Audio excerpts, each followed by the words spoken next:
कहानी का नाम है पंच परमेश्वर। एक सिद्धार्थ नगर नामक गांव में एक बूढ़ी औरत रहती थी जिसका नाम जरीना बानो था।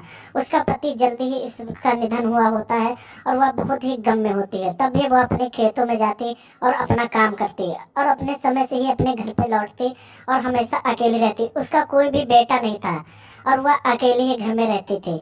वह अकेले ही रह रह के अपना पूरा काम करती और एक दिन उसके घर पे कोई खटखट करता और वह दरवाजा खोलने के लिए जा ही रहती होती कि तभी देखती है कि वह उसका बहन का उसका लड़का यहाँ पे इसके घर आया होता है।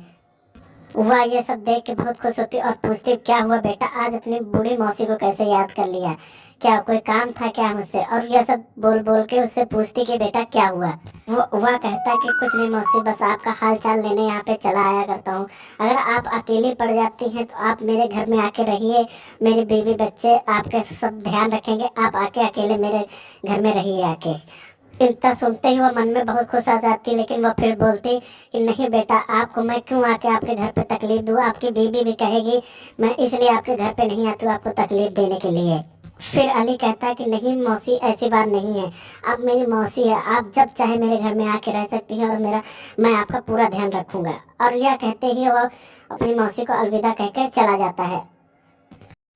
फिर उसकी मौसी घर में आके सोचती कि मैं उसके घर जाऊंगी तो उसकी बीवी बच्चे क्या कहेंगे, लेकिन फिर वह मन ही मन खुश होती और जाके उसके घर चली जाती है। आइए आइए मौसी, मैं आप ही का इंतजार कर रहा था। ये देखिए, ये मेरी बीवी है और ये मेरा बच्चा और ये आपका ही घर है। अब आपको कोई दिक्कत हो तो आप मुझसे ही बताइएगा। और मुझे कहते ही अकेले रह रह कर मैं सोचने लगी थी कि मेरा इस दुनिया में है ही नहीं कोई। फिर तुम आए और इस बूढ़ी औरत को सहारा दिया। इतना कहते ही अली अपनी मौसी को इस कमरे में छोड़ देता है और मौसी इसकी पूरा कमरा देखने लगती है कि कमरा कैसा है।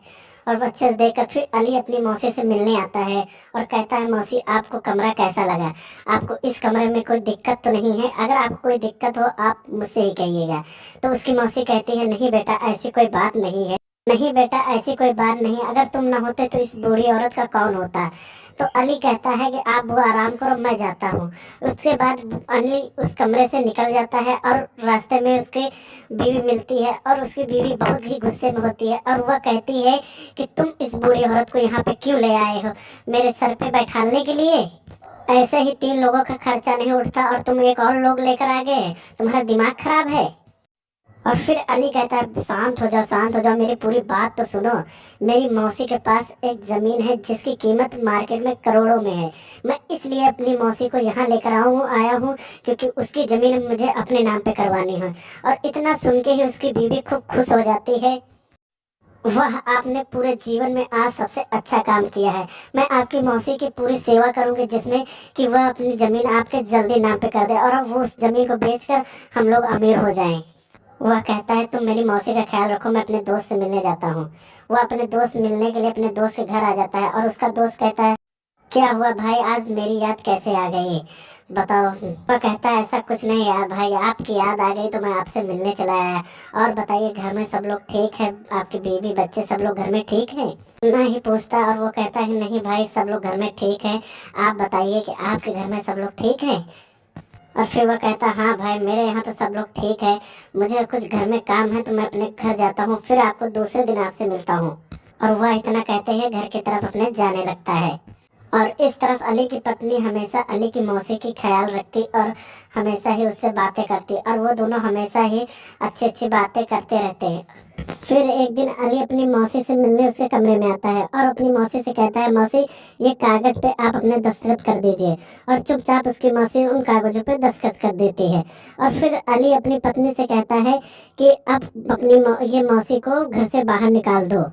अली के कहने पर ही उसकी पत्नी अपनी मौसी को खूब टॉर्चर करने लगती है और खूब परेशान करती है। एक दिन तो पानी सर के ऊपर से ही चला जाता है जब अली का पूरा परिवार मिलकर अपनी ही मौसी को घर से बाहर निकालने लगती है।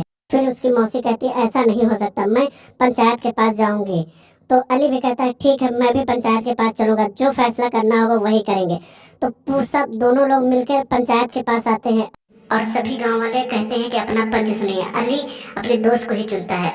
उसका दोस्त पंच परमेश्वर की जगह पर बैठ जाता है और सबसे पहले अली से सवाल करता है। तो अली बोलने लगता है कि मैं अपनी मौसी को अकेला देख के अपने घर पे रहने के लिए लाया होता हूँ।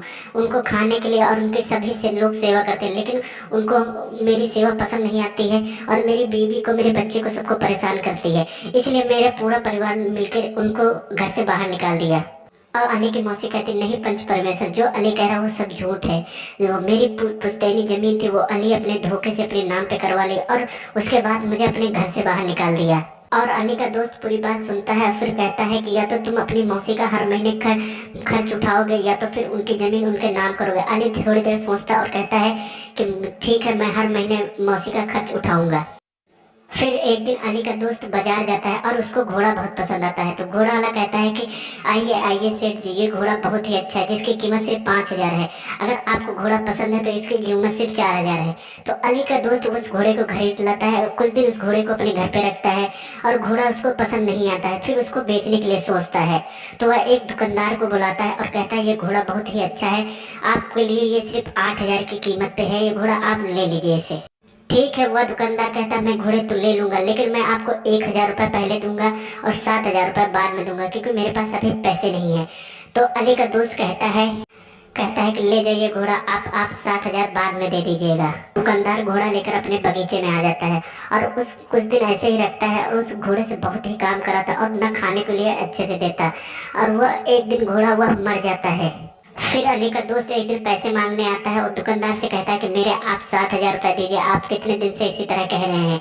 तो दुकानदार कहता है कौन से 7,000 रुपये, आपका जो घोड़ा था वो ना कुछ चल पा रहा था, ना कुछ सामान कर पा रहा था, उठा पा रहा था, ना कोई काम कर लायक था और कुछ दिन में ही वो मर गया। तुमने तो अपना घोड़ा मरिहल घोड़ा दिया था। तब अली का दोस्त कहता है कि कैसी बात कर रहे हैं आप, मेरे 7,000 रुपये दीजिए, आप मेरे घोड़े को मार दिया है, अगर आप नहीं देंगे तो मैं पंच परमेश्वर के पास जाऊँगा। तो वो भी कहता है ठीक है, मैं भी चलूँगा पंच परमेश्वर के पास।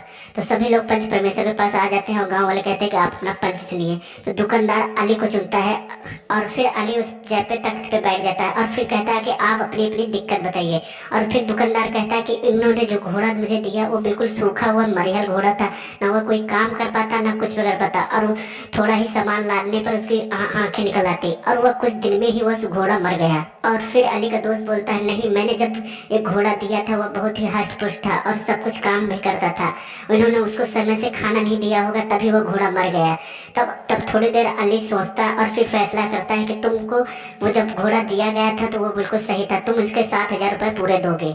तब वहाँ से सारी पंचायत चली जाती है और अली सोचता रहे कि पंच परमेश्वर में कितनी ताकत है। इस कहानी से हमें यह शिक्षा मिलती है कि हमें कभी झूठ नहीं बोलना चाहिए। अगर आपको वीडियो पसंद आए तो इस वीडियो को लाइक और मेरे चैनल को सब्सक्राइब जरूर करिएगा। वीडियो देखने के लिए आपका धन्यवाद।